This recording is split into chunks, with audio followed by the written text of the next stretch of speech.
எப்போதெல்லாம் உலகம் கட்டுக்கடங்கா போக்கில் செல்கிறதோ அப்போதெல்லாம் இயற்கை தனது சீற்றத்தை வெளிப்படுத்துகின்றது. 2020ஆம் ஆண்டு யாராலும் நினைத்து கூட பார்க்க முடியாத கோர தாண்டவத்தை கொரோனா நிகழ்த்தி காட்டியது. கொரோனா முதலலையின் போது முழு ஊரடங்கு உத்தரவு பிறப்பிக்கப்பட்டு எந்த வாகனமும் சாலையில் செல்ல அனுமதிக்கப்படவில்லை. ஒருவருக்கொருவர் பேசுவதற்கே பயந்து கொண்டு வீட்டை விட்டு யாரும் வெளியில் வரவில்லை. அப்படியே வெளியில் வந்தாலும் காவல்துறை கடுமையான நடவடிக்கைகளில் ஈடுபட்ட நேரம் அது. தடுப்பு மருந்துகள் கிடைக்குமா என்ற கேள்வி ஒருபுறம் இருக்க, மரணம் நம்மை தொற்றிக் கொள்ளுமோ என்ற பீதி அனைவரையும் வாட்டியது. கொரோனா 2ஆம் அலையின் போது நிறைய அமைப்புகள் தன்னார்வலர்களாக வந்து பொதுமக்களுக்கு உதவினார்கள்.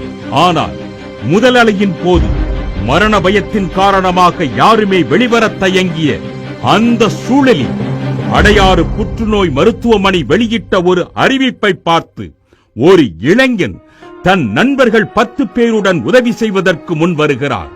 மருத்துவமனையின் கடைநிலை ஊழியர்களான துப்புரவு பணியாளர்களை தினமும் அவர்கள் வீட்டிலிருந்து மருத்துவமனைக்கு அழைத்துச் சென்று மீண்டும் அவர்களை வீட்டில் விடும் பணியை ஒரு நாள் அல்ல, 2 நாள் அல்ல, கிட்டத்தட்ட 2 மாதங்களாக செய்தார் அந்த இளைஞர்.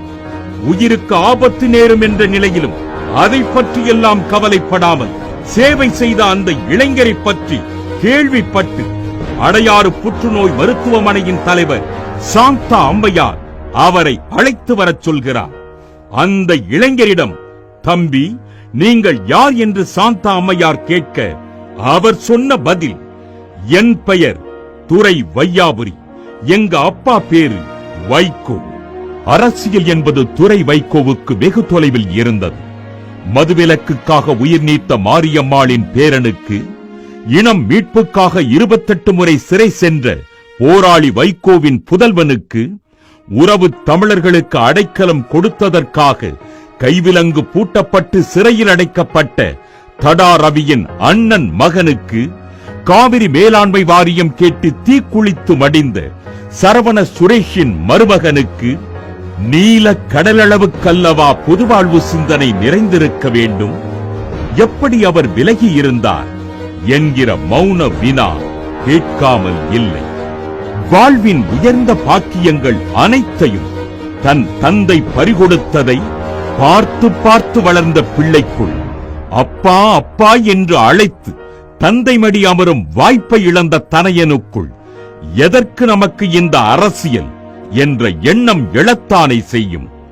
ஆனாலும் அன்றொரு நாள் தாயகத்தை கைப்பற்ற நன்றி கெட்டவர்கள் முயற்சித்த போது கழக தொண்டர்களோடு தொண்டனாய் நிமிர்ந்து நின்று, என் உயிரை எடுத்துவிட்டுத்தான் எவனும் உள்ளே புக முடியும் என்று காப்பு அரணாய் நின்று துரை வைகோ காவல் காத்ததும், மறுமலர்ச்சி நடைபெற நிறைவு நாளில் காவல்துறையின் அத்துமீறலால் துப்பாக்கிச் சூடு நிகழ்ந்து விடுமோ என்ற அச்சம் உச்சம் தொட்டு நின்ற சூழலில் கழக கண்மணிகளோடு சாலையில் அமர்ந்து துரை வைகோ போராடியதும் தலைவர் வைகோ ரத்த வழி வந்த யுத்த உணர்வு ஆகும். அப்பாவோடு போகட்டும் அரசியல் என்றுதான் இருந்தார்.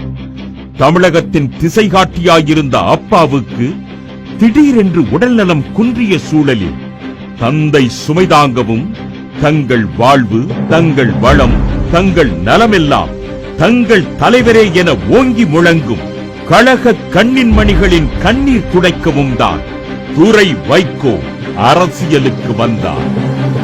2021 அக்டோபர் 20 அன்று தலைமை கழக செயலாளர் தேர்தல் நடைபெற்றது.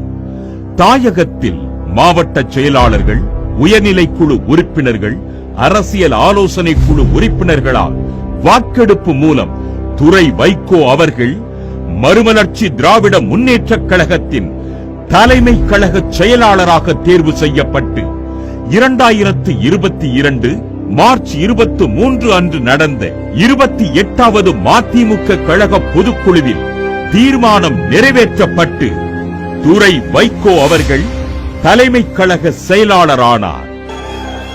சுகபோக வாழ்வுக்காக இவர் அரசியலுக்கு வரவில்லை. தலைவரின் சுமைகளையும் மறுமலர்ச்சி திமுகவின் எதிர்கால கனவுகளையும் தோளில் தூக்கி சுமப்பதற்கு தொண்டர்களால் அழைத்து வரப்பட்டவர். இல்லை இல்லை, அரசியலுக்கு இழுத்து வரப்பட்டவர்.